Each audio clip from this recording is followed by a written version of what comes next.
It's the beginning of our day, and let's see, what are the problem? I guess the first week after the post-Katina comings and goings, and after the rains retreat comings and goings, and there's a sense of settling into a routine. There's a smaller community, and I think just paying attention to simplifying, or getting back to simplifying our life in just the rhythm of pujas and work duties in the morning, and have the meal, spend time at one's kuti, studying, meditating, just ordinary, just actually living an ordinary monastic life is a real delight.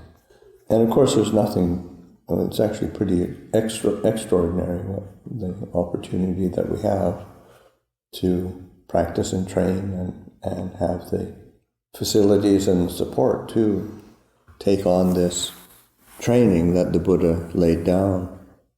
So just reviewing and paying attention and giving oneself the opportunity to look at things with fresh eyes as well. So, I mean, sometimes you can be doing ordinary things and then leave the mind in an incredibly mundane, humdrum sort of quality.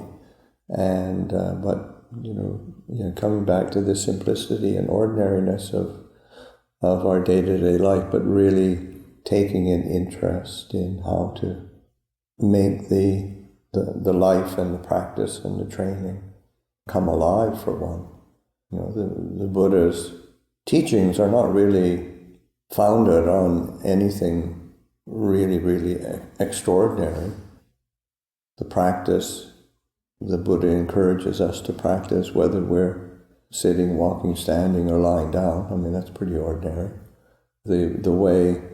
The liberating teaching that the Buddha emphasized over and over again from his first sermon through to his last day, Four Noble Truths, dukkha, cause of dukkha, cessation of dukkha, path leading to cessation of dukkha, the four foundations of mindfulness as the ekayana maggo, the path leading in one way only, to the freedom from all dukkha.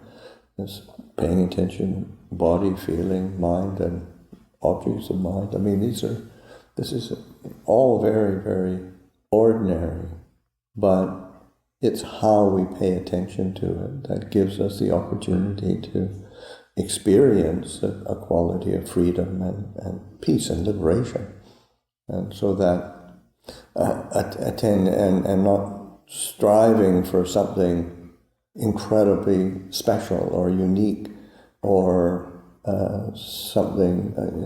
Think of the time when Ananda is relating to the community of all the wonderful and marvelous things that he knew about the Buddha, all of the things that accompanied his birth and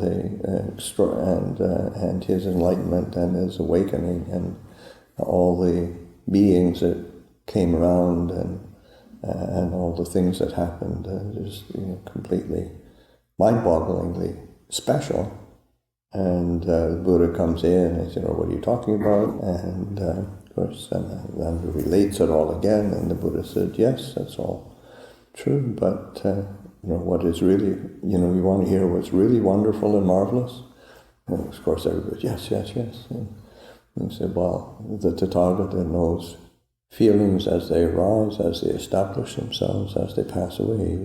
He recognizes perceptions as they arise, as they establish themselves, pass away. And recognizes thoughts as they arise and they establish themselves and pass away." That's really marvelous and wonderful. So that's, it's bringing it back inside and practicing internally. So you have this continuity of, within this simplicity of our day-to-day life, we have the opportunity to experience what truly is wonderful and marvelous, and it's just freedom from suffering and freedom from complication. So that's a reflection. Also, just as an addendum, something that's wonderful and marvelous that happened is I just got word that Lupa Liam's been given a new title by the king, which will be, I imagine this is going to make Wat Pah Katina. I mean, it's always huge, but and it's a title. I mean, for most people here, it doesn't mean much, but it's a prop home. Oh yeah, see his eyes sort of light up. Yes, it's prop home. Yeah, he just went up to the top of the sort of hierarchy ladder of Sangha titles and given by the king. And I think what is wonderful and marvelous is that it will not make one jot or tittle of difference to Lupa Lia. of anybody who is worthy of that kind of honor, Lupa Lia is, and he's completely unfazed by it, and he'll be out, overseeing the cleaning of the toilets and making sure that things are looked after. So, but it is, I think it's very astute by the king to be putting, because Thailand is, it's a religious culture that does have all sorts of corruption in it, and to put in people who are into positions of authority, people who are not invested in that is really, really important. So it bodes well for things in the future.